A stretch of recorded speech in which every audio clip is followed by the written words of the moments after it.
Hi everyone, ఈరోజు మనం రొయ్యల కర్రీ ఎలా ప్రిపేర్ చేయాలో చెప్తాను. ఈ విధంగా చేసుకొని చాలా బాగుంటుంది. నేను 2 నుంచి 3 సార్లు బాగా వాష్ చేసుకొని పెట్టుకున్నాను చూడండి. ఉప్పు పసుపు వేసి వాష్ చేసుకోండి. ఇప్పుడు మనం చేదు పోవాలి అంటే ఇలా తల దగ్గర మధ్యలో కట్ చేసుకొని ఒక చిన్న దారంలాగా వస్తుంది. ఆ దారం అనేది తీసేయండి. చేదు అనేది ఉండదు. చాలా బాగుంటుంది కర్రీ అనేది. ఈ విధంగా అన్నీ తీసుకొని పెట్టుకోండి. చూడండి, నేను చూపిస్తున్నాను. ఈ విధంగా కట్ చేసుకొని ఆ పైన లేయర్ అనేది తీసేయండి.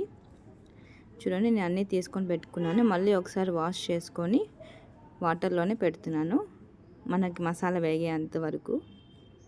ఇంక ఇప్పుడు మనం పెనం పెట్టుకొని 1.5 టేబుల్ స్పూన్ ఆయిల్ వేసుకుందామండి.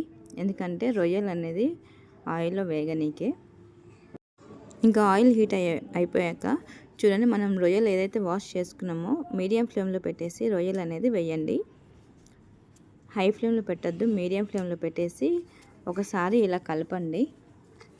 ఇంకా చిటికెడంత ఉప్పు వేసుకుందాము. ఉప్పు వేస్తే త్వరగా వేగుతాయండి. చూడండి, చిటికెడంత ఉప్పు వేసుకున్నాక చిటికెడంత పసుపు కూడా వేసుకోండి, ఎందుకంటే సీ ఫుడ్ కాబట్టి. చూడండి, ఇవన్నీ వేసుకున్నాం కదా. ఇంకా 2 నుంచి 3 సెకండ్ల వరకు ఇలా కలపండి.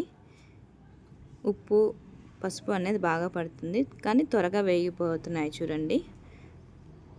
ఈ విధంగా ఒక 10 నిమిషాలు మూత పెట్టేసి మీడియం ఫ్లేమ్లో ఉడికించుకున్న తర్వాత మూత తీసి రొయ్యల్లో ఉన్న వాటరు, ఇంకా మనం ఉప్పు వేసాం కదా, ఆ వాటర్ కూడా వచ్చేస్తుందండి. ఈ వాటర్ అంతా ఇమిరిపోయేంత వరకు హై ఫ్లేమ్ కానీ మీడియం ఫ్లేమ్లో పెట్టుకొని కలుపుతూ ఉండాలండి. చూడండి, ఇప్పుడు ఈ వాటర్ అన్నీ ఇమిరిపోయాయి. ఈ విధంగా ఫ్రై చేసుకొని వాటర్ అనేది ఉండకూడదు. కర్రీ అంత బాగుంటుంది నేను చెప్పినట్టుగా చేస్తే. ఇంక ఈ వాటర్ ఏం లేవు కదా, ఇంకా పక్కన బౌల్లోకి సర్వ్ చేసుకొని మీకు కావాలంటే పెను మళ్ళీ వాష్ చేసుకొని అయినా పెట్టుకోవచ్చు, లేదంటే అలానైనా ఆయిల్ వేసుకోవచ్చు. నేనైతే వాష్ చేసుకొని ఒక 3 టేబుల్ స్పూన్స్ ఆయిల్ వేసుకున్నానండి. ఆయిల్ కొంచెం ఎక్కువే పడుతుంది, తక్కువ కావాలన్న వాళ్ళు కొంచెం 2 టేబుల్ స్పూన్స్ వేసుకోవచ్చు. ఇంకా ఆయిల్ హీట్ అయ్యాక ఒక 4 పచ్చిమిరపకాయల పొడుగు కట్ చేసుకొని 4 ఎర్రగడ్డలు ఇలా సన్నగా కట్ చేసుకొని వేసుకున్నామంటే బాగుంటుంది. త్వరగా వేగిపోతాయి ఆనియన్స్ అనేది. ఈ కర్రీలో ఆనియన్స్ మనం వేసామా అనే డౌట్ వస్తూ ఉంటుంది. మీడియం ఫ్లేమ్లో పెట్టుకొని ఇలా కలుపుతూ ఉండండి ఒక 10 నిమిషాలు. ఇంక గోల్డెన్ బ్రౌన్ వచ్చేంత వరకు ఫ్రై చేసుకోవాలి. చిటికెడంత ఉప్పు వేసారంటే త్వరగా వేగిపోతాయి అనేసి ఉప్పు వేస్తామండి. ఇంకొక 10 నిమిషాలు ఇలా మీడియం ఫ్లేమ్లో పెట్టుకొని గోల్డెన్ బ్రౌన్ వచ్చేంత వరకు మనం ఆనియన్స్ ఫ్రై చేసుకోవాలి. ఖచ్చితంగా గోల్డెన్ బ్రౌన్ అనేది రావాలండి, తెల్లగా అనేది ఉండకూడదు. ఇంక ఇప్పుడు మనము అల్లం పేస్ట్ వేసుకున్నాము. నేనైతే ఇంట్లో చేసిన అల్లం పేస్ట్ వేస్తున్నాను. 1 టేబుల్ స్పూన్ వేసుకోండి. వేసుకున్నాక ఇలా బాగా మీడియం ఫ్లేమ్లో పెట్టుకొని ఇలా కలుపుతూ ఉండండి 2 నుంచి 3 సెకండ్ల వరకు. అంటే పచ్చివాసన రాకుండా ఉంటుంది ఇలా ఫ్రై చేసుకుంటే అల్లం పేస్ట్ వేసాక. ఇంక ఇప్పుడు మనము మసాలా వేసుకుందాము. 1.5 టేబుల్ స్పూన్ కారం పొడి వేస్తున్నానండి. ఇంకా ధనియాల పొడి 1.5 టేబుల్ స్పూన్ వేసుకుందామండి. అన్నీ 1.5 టేబుల్ స్పూనే వేస్తున్నాను నేను. ఉప్పు ఒక 1 టేబుల్ స్పూన్ వేసుకోండి. ఉప్పు చూసుకొని వేసుకోండి, ఎందుకంటే ముందు నుంచి కొంచెం కొంచెం వేస్తున్నాం కాబట్టి. మిరియాలు ఒక 10, జీలకర్ర 1/2 టేబుల్ స్పూన్ వేయించుకొని పొడి చేసుకొని వేసుకోనండి. ఇంకా ఇవి బాగా మసాలా అంతా పట్టేలాగా ఆనియన్స్కి ఒక 2 నుంచి 3 సెకండ్ల వరకు ఇలా కలుపుతూ ఉండాలి. మీడియం ఫ్లేమ్లోనే, హై ఫ్లేమ్లో పెట్టకండి. ఇంక ఇప్పుడు మనం చిటికెడంతా గరం మసాలా వేసుకుందాము. అది ఒక 1/2 టేబుల్ స్పూన్ వేయండి. నేనైతే కొలతలతో ప్యాకెట్తో వేస్తున్నాను. ఇంక ఇవి బాగా వేగిపోయాక మనం ఇప్పుడు కొంచెం రొయ్యలు ఉడకనీకే గ్రేవీ అనేది కావాలి కదా, అందుకనేసి ఇంకా మనం మూత పెట్టేసాము. ఒక 5 నిమిషాలు మూత పెట్టేసి ఆనియన్స్ కానీ బాగా మసాలా పట్టిన తర్వాత మనం ఫ్రాన్స్ అనేది వేసుకుంటున్నాం, అంటే రొయ్యలు వేసుకుంటున్నాము.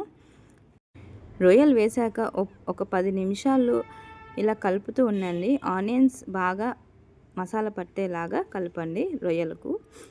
ఇంకా మనం ఒక 2 నుంచి 3 సెకండ్ల వరకు మూత పెట్టేసిన తర్వాత తీసి చూడండి, కొంచెం అవి ఆవిరి అనేది పట్టి ఉంటాయి. ఆ ఫ్లేవర్లో చిటికెడంత కరివేపాకు వేసుకోండి. స్పెషల్గా కరివేపాకు వేస్తే చాలా బాగుంటుందండి. ఖచ్చితంగా మర్చిపోకుండా నేను చెప్పినట్టుగా చేయండి, చాలా బాగుంటుంది.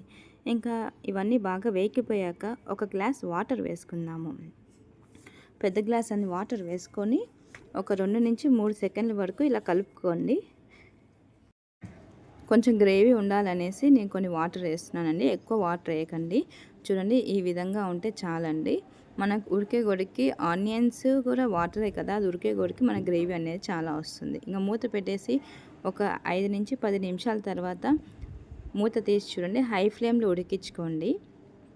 అంటే మనం ఏదైతే మసాలా వేసామో అవి దానికి రొయ్యలకు అనేది పడుతుంది. ఇంకా ఉప్పు కారం సరిపోయేలేవో చూసుకోండి. నేనైతే కొంచెం తక్కువగా ఉంది ఉప్పు అనేసి ఒక 1/2 టేబుల్ స్పూన్ ఉప్పు వేస్తున్నానండి. నా కొలతలతో అయితే మీకు ఇంకా కొంచెం తక్కువగా అంటే 1 టేబుల్ స్పూన్ వేసుకోండి. ఇలా బాగా కలుపుకున్న తర్వాత 2-3 నిమిషాల తర్వాత మూత పెట్టేశాక ఒక 20-25 నిమిషాల తర్వాత మూత తీసి చూడండి. పైన నూనె తేలేంత వరకు ఇలా ఉడికించుకున్నారంటే చిటికెడంత కొత్తిమీర వేసుకోండి స్టవ్ ఆఫ్ చేసే ముందు. ఎందుకంటే నేను ఉడికిపోయాయి అనేసి నేను స్టవ్ ఆఫ్ చేస్తున్నాను. మీకు కావాలంటే ఒకటి ఎగ్జాంపుల్గా నేను చూపిస్తాను రొయ్యలు ఉడికాయా లేవా అనేసి. చూడండి ఇప్పుడు మెత్తగా ఉడికిపోయాయండి. చాలా బాగుంటుంది ఈ కర్రీ మటుకు. ఖచ్చితంగా ట్రై చేయండి. రైస్లో కానీ, చపాతీలో కానీ, దోశలోకి అయినా కానీ. మా ఛానల్ లైక్ చేయండి, సబ్స్క్రైబ్ చేయండి, షేర్ చేయండి. నేను ప్రతి ఒక్క వీడియో స్పెషల్గా టేస్టీగా పెడుతూ ఉంటాను. ఈజీగా సింపుల్గా కూడా ఉంటాయి. Thanks for watching.